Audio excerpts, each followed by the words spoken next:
Então, pessoal, continuando, isomeria espacial, tá certo? A gente acabou de ver isomeria cis e trans, que é a isomeria geométrica. Agora a gente vai fazer isomeria ótica, certo? Então preste bastante atenção, tem uns detalhes aí, são muitos nomes diferentes, então vocês podem se complicar. Essa é a parte difícil desse assunto, tá certo? Então preste bastante atenção e não perca nenhum detalhe, tá certo? Então vamos embora. Isomeria ótica, certo? Para a gente entender isomeria ótica, a gente tem que ver um pouquinho, lembrar um pouquinho do que é a luz, certo? A luz natural. A luz natural, na verdade, gente, é uma luz que se espalha em todas as direções, tá? Tá aqui essa representação aqui, onde a fonte de luz está aqui no meio e se espalha em todas as direções. Logicamente, essa linha se propaga em onda, né? Em onda, a luz se propaga em onda. Isso aí vocês já viram em física. Só que a luz que a gente vai utilizar aqui vai ser uma luz chamada luz polarizada, que ela só vai estar em uma direção, beleza? Ou seja, tá vendo essa linha aí? Essa linha aqui, ela é uma luz que passou pelo polarizador e somente esse feixe de luz aqui que passou nessa direção. Assim, logicamente ela está em onda indo para cima e para baixo, né? Só que a gente está olhando de frente. Então essa aqui é a luz polarizada, certo? Somente em uma direção. E para que eu preciso saber disso? Por quê? A gente vai ver que algumas substâncias conseguem desviar esse feixe de luz. Consegue. Imagina aqui um equipamento que aqui tem a fonte de luz, tá aqui a fonte de luz, certo? Ela está em todas as direções, porém passa por um polarizador que deixa somente em uma direção, né, certo?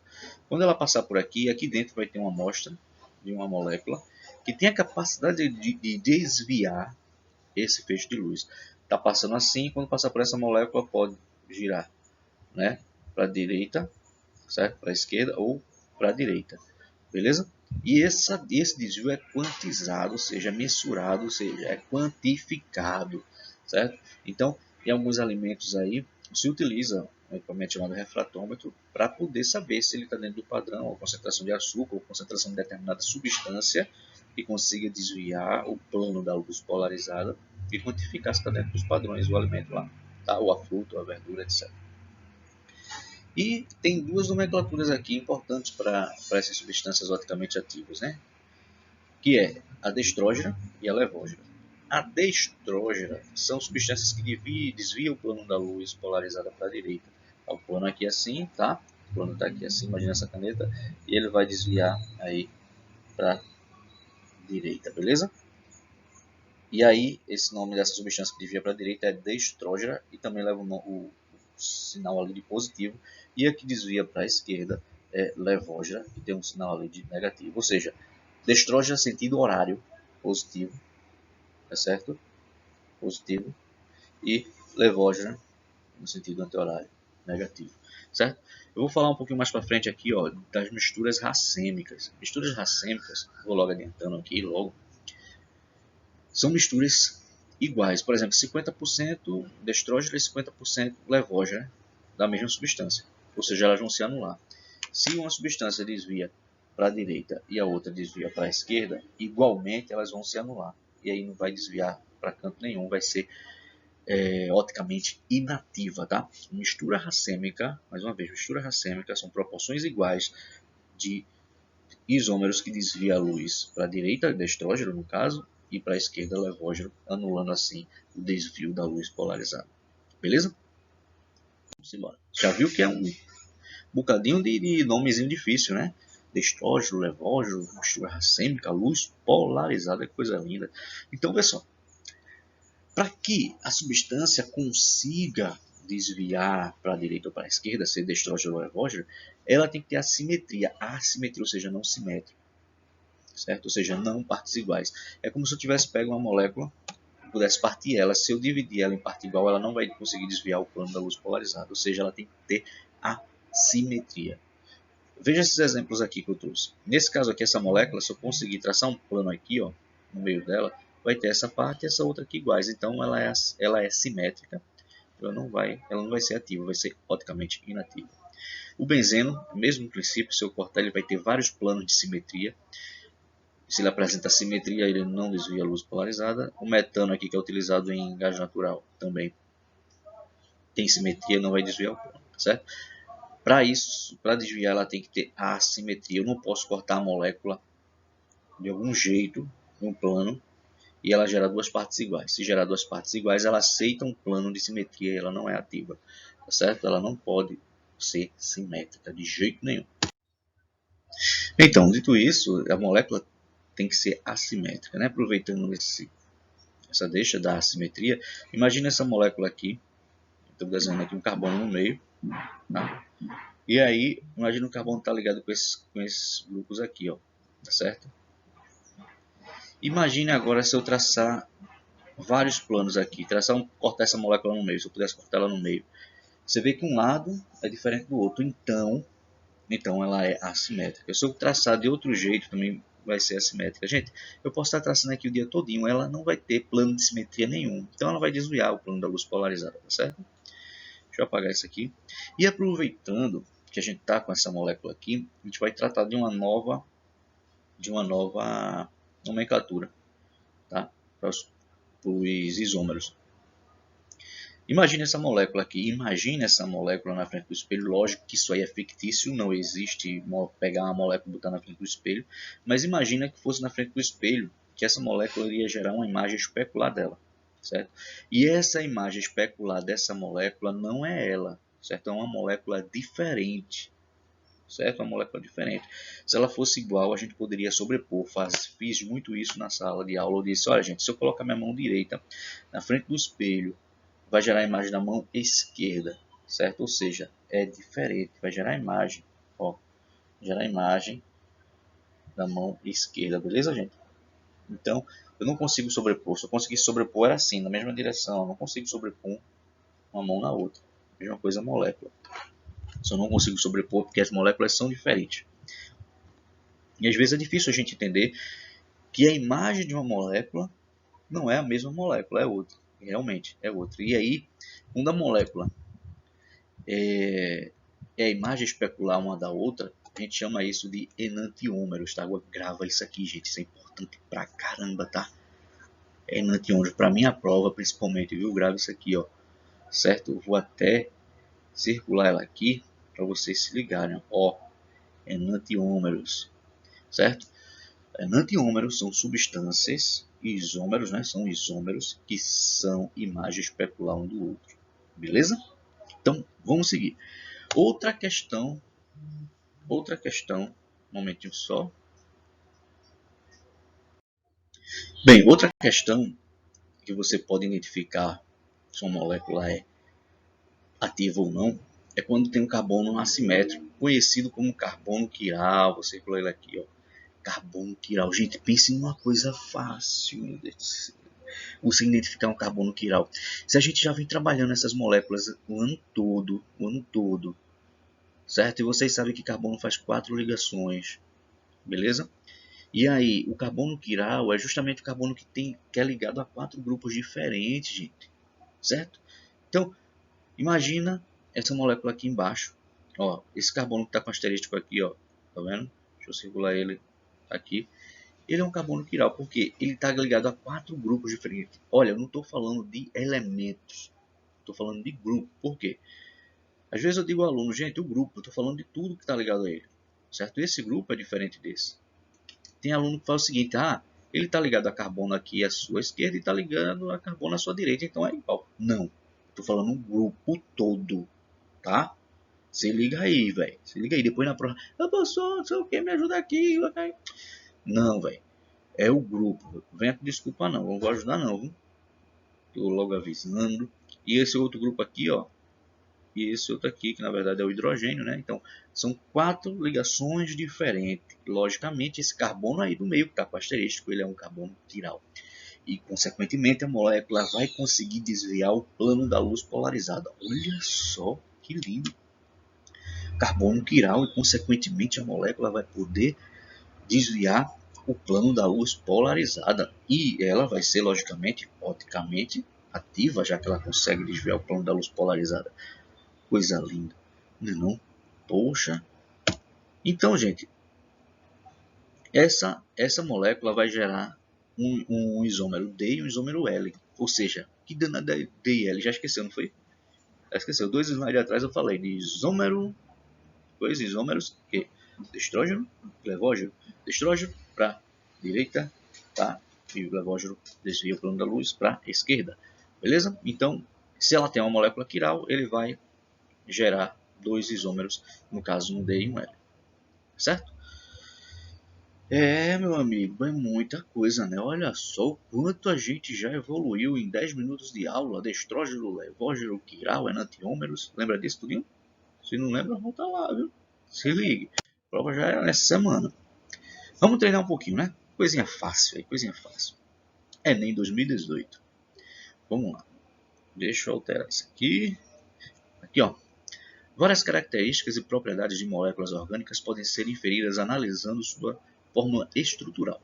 Na natureza, alguns compostos apresentam a mesma fórmula molecular e diferentes fórmulas estruturais. São chamados isômeros, como ilustrado nas estruturas aqui abaixo, a estrutura, certo? Entre as moléculas apresentadas, observa-se a ocorrência de isomeria. Gente, molécula aqui, ó. Beleza? Aí você vai aqui. Vamos daqui para lá. De compensação, a gente viu que aí na parte plana, de compensação, ela tem que ter um heteroátomo. Ela não tem heteroátomo. Beleza? Então, já elimina essa aqui. Geométrica é aquela cis e trans. Isomeria geométrica é aquela cis e trans. Não tem dupla ligação, nem é fechado para desenvolver um papel de dupla ligação. Então, não é essa.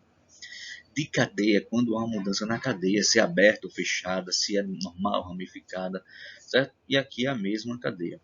De função, não muda a função. Isômero de função é na isomeria plana, certo? São isômeros que têm funções diferentes.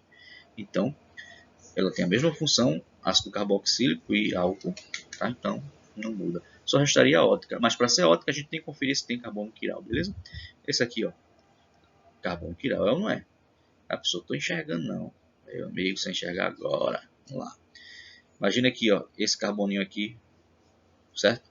Ele está ligado a esse grupo, a esse grupão aqui, é a carboxila, né? E o metil que está aqui. Ah, professor, mas não é 4? Ô, criatura, se lembra que a gente não precisa colocar o hidrogênio, mas você sabe que ele está por aqui, porque o carbono faz 4 ligações, né? Então, 4 ligantes diferentes. Então, ele é quiral. Vou colocar um asteriscozinho aqui nele, ó.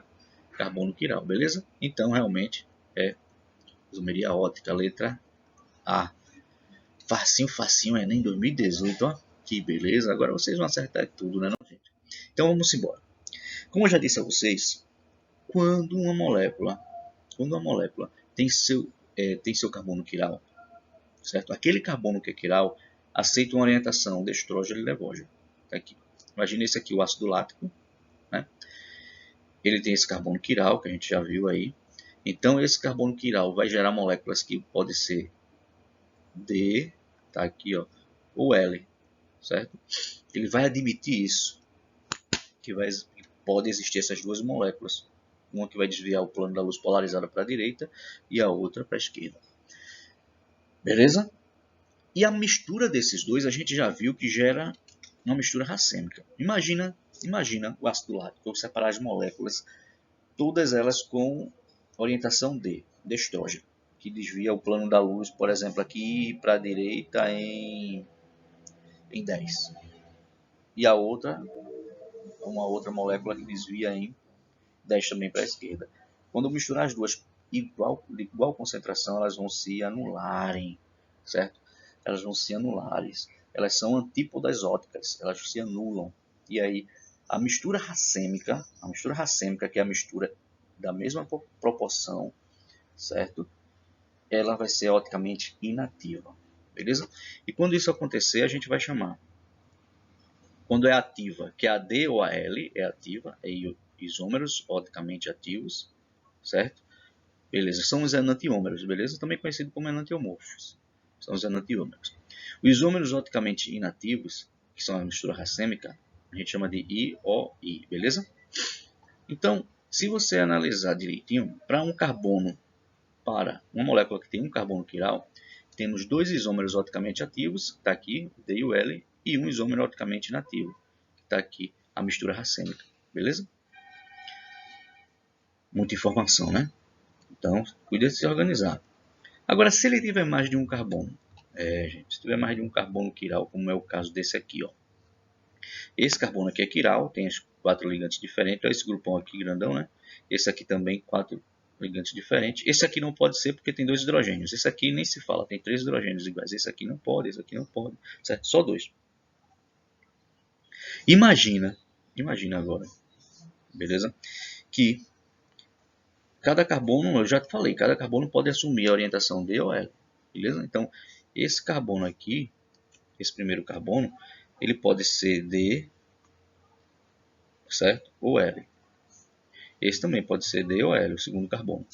Então, tu pode gerar uma molécula que tenha um carbono D e o outro D, beleza?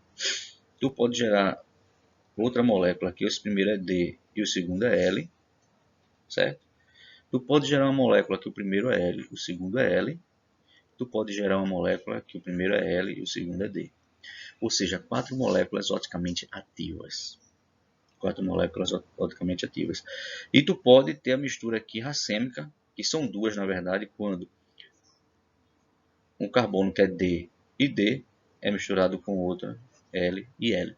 Porque esses aqui, um anula o outro. A mistura dessas substâncias. Porque esse D e D vai desviar logicamente para a direita. E o LL vai desviar para a esquerda. Quando misturar os dois, eles são antípodas óticas. Ele vai se anular. Então vai ser oticamente inativa. E vai ser uma mistura racêmica. Desde que cada um dessas aqui tenha 50% em sua proporção. Ou também conhecido de 1 para 1. 1 para 1. Certo? Beleza?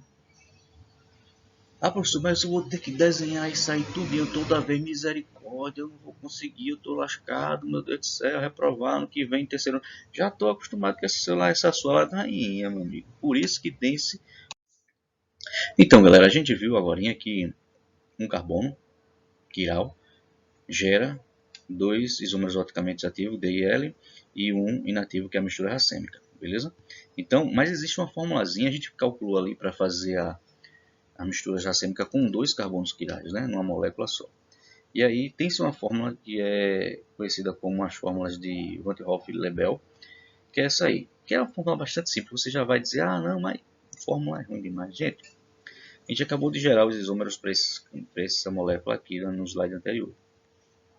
Mas tem uma formulazinha básica aqui, ó, isômeros oticamente ativos, a gente pode usar isso aqui. E esse N aqui é o número de carbonos quirais, tá certo? Esse N, deixa eu botar aqui, N é igual ao número de carbono quiral, que é o carbono que a gente coloca asterístico, né? Certo? Então, nessa molécula aqui, que eu estou vendo aqui em cima, ó, tem 2 carbonos quirais, então eu quero isômeros oticamente ativos, vai ser 2 elevado a 2, que dá igual a 4, certo? E os isômeros oticamente inativos é sempre a metade, tanto é que eu pego esse 2 elevado a 2 e divido por 2 na fórmula de baixo. Então, ele vai gerar 2 oticamente ativos, oticamente inativos, certo? 4 ativos e 2 inativos, beleza? Só isso. Então, vamos treinar, vamos ver se a gente treina mais um pouco, tá certo? Vamos lá. Então, tá aí o exemplo dessa molécula. Logicamente, eu já separei os carbonos quirais para vocês. Essa molécula tem 3 carbonos quirais, está aqui o primeiro, o segundo, o terceiro, certo? E aí a gente não vai precisar gerar aquele, quando esse for D, aquele pode ser DD também, aquele vai ser D, esse aqui é L, porque vai gerar muitas combinações, vai gerar muitas mesmo. E aí a gente substitui logo o número de carbonos quirais na fórmula de Van 't Hoff e Lebel. Ou seja, vamos calcular aqui. Eu quero saber somente os isômeros oticamente ativos, que eu calculo, né, por 2 elevado a n. Esse n é o número de carbono quiral, que nesse caso aqui é 3. Então, se você não sabe, ó, terceiro ano não sabe, mas eu vou botar aqui, vai aqui. É 2 vezes 2 vezes 2, não é isso? E dá igual a quanto? Beleza, 8, né, gente? Então eu tenho 8 isômeros oticamente ativos. Desses 8, 4 vai ser estrógeno e 4 vão ser levógeno, beleza? Lógico, o destrógeno também é conhecido como positivo e o levógeno como negativo. E vocês sabem que as misturas racêmicas possíveis vão ser de 2 também. Vai ser 2, né? Tá certo? Não, né? Não é a metade. Se eu gerei 8 oticamente ativos, vou gerar 4 oticamente inativos, tá? Beleza? Sempre a metade. Facinho, facinho, gente. Facinho, facinho. Não tem o que se perder aqui, não. 2 elevado a n. Pelo amor de Deus, fácil demais. Tá bom de treinar, né? Vamos avançar no assunto? Então, gente, eu decidi fazer mais algumas questões para a gente fixar mais e alertar vocês sobre algumas coisinhas, tá certo? Pessoal, acho que essa questão aqui tem na nossa lista, nessa primeira questão aqui, desse slide, tá? Não sei qual é o número da nossa lista lá. Vamos lá. É o seguinte, algumas literaturas consideram os isômeros oticamente ativos, tá? Como IOA, como eu já vinha falando a vocês, e às vezes algumas questões ela não deixa explícito se quer os IOAs ou IOI, ou seja, os ativos e os inativos. Então, a maioria vem especificando, certo? Para você contar os isômeros oticamente ativos, aí você só vai utilizar a fórmula que é 2 elevado a n, tá certo? Se for os inativos, aí você vai usar 2 elevado a n dividido por 2. Nesse caso aqui ele é bem explícito, oticamente ativos, então eu vou ver a quantidade de carbono quiral, que nesse caso é esse, né? E esse aqui, beleza? Nesse caso é esse. E aí eu geraria 2 elevado a n, 2 elevado a 2, daria igual a 4 isômeros óticos. Beleza? Tranquilo até aí, gente? Então eu marcaria como aqui, ó, letra B. Tá certo? Nesse caso aqui tem que ter a gente tem que ter uma atenção muito grande, porque aqui existe uma chamada, eu já trouxe essa molécula aqui já para a gente discutir um pouquinho sobre ela, certo? Muita atenção, porque se você ver, essa molécula tem plano de simetria, ela tem plano de simetria, certo? Porém, ela tem os carbonos aí quiral, que dá ela a possibilidade de ser oticamente ativa, certo? Então, vê só, nesse caso, perceba que a parte direita é igual à parte da esquerda. E aí, se por acaso esse carbono quiral desenvolver uma estrutura D e esse aqui uma estrutura L, como eles são iguais, apesar de ser quiral, eles são iguais, um vai anular o outro internamente, ou seja, a própria molécula vai anular. Isso a gente chama de compensação interna. Por que compensação interna? Porque é na molécula. Enquanto o carbono está desviando para a direita, o outro está desviando para a esquerda. Igualmente, um está anulando o outro, porque eles são iguais. Tá certo? E aí, se você perceber, isso é uma casquinha de banana, tá certo? Se você perceber, esse D, quando ele for D e o outro for L, eles vão ser inativos, não vai ser inativo. Quando um for L e o outro vai ser D, ele também vai ser inativo. Certo? Então, ele só vai ser ativo, isso é um caso especial, tá? Ele só vai ser ativo quando esse primeiro carbono CD e o outro também CD. Ou quando o primeiro for L e o segundo também for L. Quando um for D e o outro L, vão se anular. Quando um for L e o outro for D, vão se anular. Tá certo? Então, nesse caso aí, ó, só gera 2 isômeros óticos. Ah, professor, mas o senhor disse que era só substituir na fórmula. Gente, é o que eu estou trazendo para vocês. Vocês têm que estar atento se um lado da molécula é igual ao da outra. Se for, vai ter esse parênteses aí que a gente chama de mesômeros, tá? Mesômeros. Que é quando um carbono da mesma molécula anula o outro. Isso é gerado quando uma molécula é igual nas suas partes, tem simetria, certo? Então, se liga aí que nesse caso dessa questão em si, eu marquei letra D, B, não foi? Mas isso é para dizer se fosse um caso normal.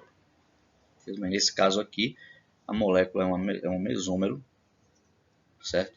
Então geraria somente ativos D e D e L e L. Então seria letra A, certo? Porque é complicado, isso é uma exceção. É uma exceção. Ah, professor, isso vai cair na prova? Não, mas é para você saber que existe essa classificação, certo? Então, vamos partir para a próxima aqui. Vamos partir para a próxima. A próxima é o seguinte, é da PUC. É um pouquinho antiga ela, mas sempre está caindo bem parecida. Ela diz o seguinte: o número total de estereoisômeros oticamente ativos e racêmicos, olha, esse aí descreveu também.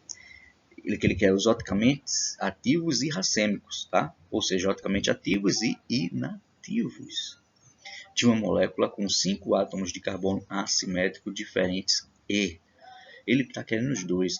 Existem questões que já pedem somente os ativos, né? Não deixa claro o que é o total. Não deixa claro. Porque considera somente os ativos como sendo estereoisômeros, tá certo? Mas a maioria delas está bem específica isso aqui. Então, você tem que calcular os dois, os ativos e os inativos. Eu sei que eu estou sendo muito redundante, gente, eu sei, certo? Me dá até agonia também, mas eu tenho que estar repetindo isso mesmo. Então, vamos lá. Os isômeros oticamente ativos é 2 elevado a n, como você já sabe, n é um número de carbonos quirais. Ele já disse que tem 5 átomos de carbono quiral, que é também conhecido como assimétrico, tá? Então vai ser 2 elevado a n, beleza? No caso, 2 elevado a 5, que vai dar igual a quanto? 32, não é isso? Só que 32 é só os ativos, como eu já disse. Eu também quero os inativos, que você sabe que é a metade. 2 elevado a n dividido por 2, certo? Então, 32 dividido por 2 vai dar igual a 16, beleza? Ele está querendo o total. Tu tá com a faca e o queijo na mão. 32 mais 16 dá quanto? 48, né, meu velho? Beleza? Letrinha C, certo? Nesse caso aqui, ó, tranquilo. Beleza? Vamos embora. Pera aí. Vamos embora. E aí chega aquele momento que você bota a mão na cabeça, né? Feito aí o menino. E vê tantos das nomenclaturas diferentes. Eu disse que essa parte não é fácil, não. Certo? E aí você já começa agora acumulando vários nomezinhos, que é o destrógeno, o levógeno, enantiúmeros, tá? No final eu vou dar uma revisada rapidamente sobre isso. Aí você já viu ali que tem mesômeros também, mistura racêmica, carbono quiral, quantas informações. E tudo isso, gente, é fácil, cada definição é fácil. Agora o total, quando vai misturando tudo, vai ficando um pouquinho mais complicado. E você tem que treinar. Ah, isso é isso, escrever. Isso é isso, isso é aquilo, isso é aquilo, isso é aquilo, escrever. Não vá ficar tentando decorar. Escreva.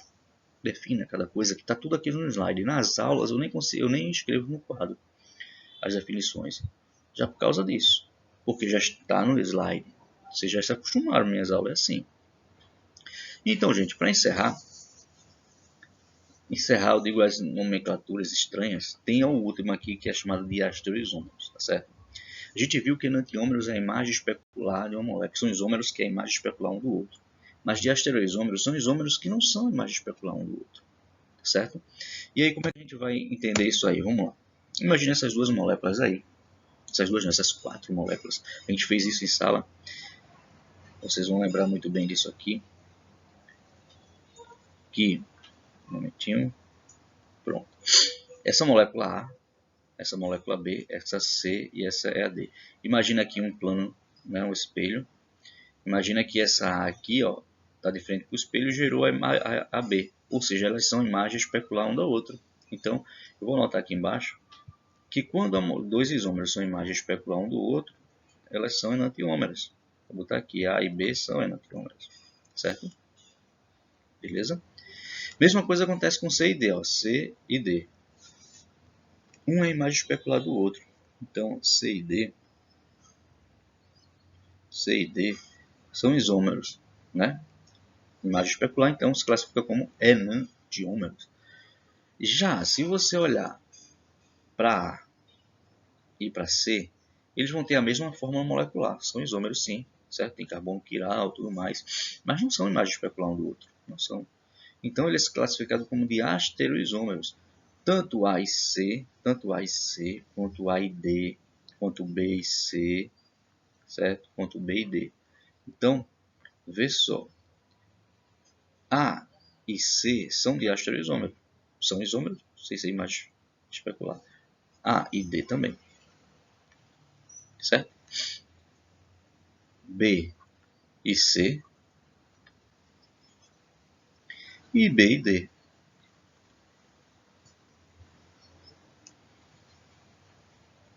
Certo? É só isso, gente. É só isso para classificar. Certo? Enantiômero e diastereoisômero. Eu até brinco na sala, né? Diastereoisômero, que diabo é isso? Então, enantiômeros é a imagem especular um do outro. São isômeros com imagem especular um do outro. E diastereoisômeros, já estou repetindo de novo isso. São isômeros que não são a imagem especular um do outro. Beleza? Vamos seguindo aí, certo? E logicamente vocês já devem ter percebido que fechou o assunto do que eu tinha prometido lá no primeiro vídeo, onde eu expliquei para vocês aqui.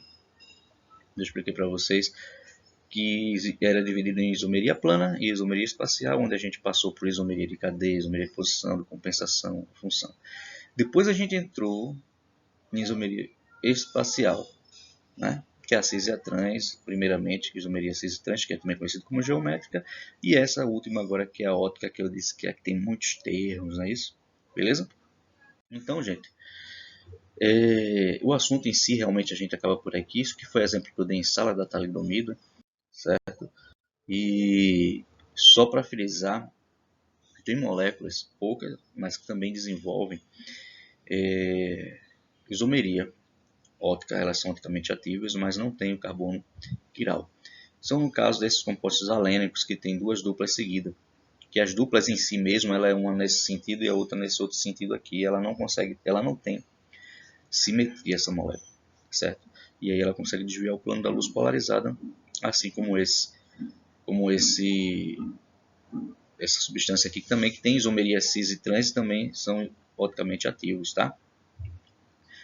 Nesse caso aqui, quando a molécula é fechada, não é uma dupla ligação, ela pode ser cis e trans. No caso aqui, essa aqui é trans, certo? Perceba que esse carbono aqui é quiral, tá? Esse carbono aqui é quiral e esse carbono é quiral.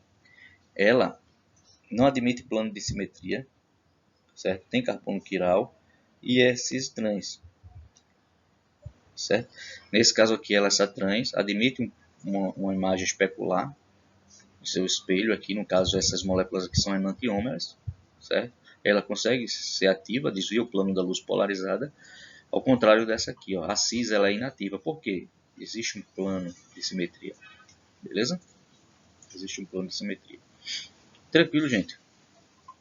Espero que vocês tenham entendido esse assunto. Eu sei que é muita coisinha ruim para você decorar, beleza? E aí, tem umas questões que eu coloquei aqui, mas a gente já resolveu bastante parecido que isso aqui. Bom, então não vou perder tempo mais resolvendo essas outras questões que a gente até já discutiu na nossa lista de exercícios. Tá bom?